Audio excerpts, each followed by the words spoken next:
एक मुफ्ती साहब ने फतवा दिया है कि नमाज वाली सना जनाजा में पढ़ना जायज़ है। ठीक फतवा दिया है, ये भी जायज़ है। मजल्ला सनाओका के साथ पढ़ें, वो भी जायज़ है। मुस्नदुल फिरदौस देलवी में उसका हवाला मौजूद है। उलमाए देवबंद के पीछे नमाज के कायल नहीं है गैर मुकल्लद। बाबा गैर मुकल्लद जाने, उनका काम जाने, हम तो अहले हक के पीछे नमाज के कायल हैं।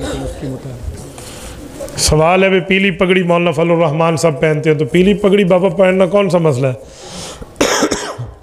क्या प्रॉब्लम है? बाकी जो पगड़ियाँ नहीं पहनते उनको कहो भी सर पे पहनो। हाँ, आपको मौलाना फजलुर रहमान पे एतराज़ आया हुआ है, भाई ये पीली पगड़ी हज़रत जिब्राईल अलैहिस्सलातु वस्सलाम सर पे पहन के जंग बदर पे आए थे, तो ये तो बड़ा अच्छा तरीका है भाई।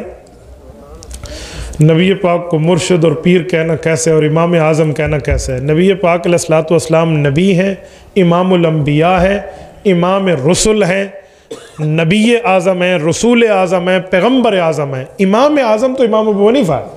इमाम का दर्जा छोटा है भाई। आप नबी को नऊज़ुबिल्लाह इमाम आज़म के दर्जे पे ले आए हो। बाबा हुज़ूर रसूल आज़म है, नबी आज़म है, पैगम्बर आज़म है।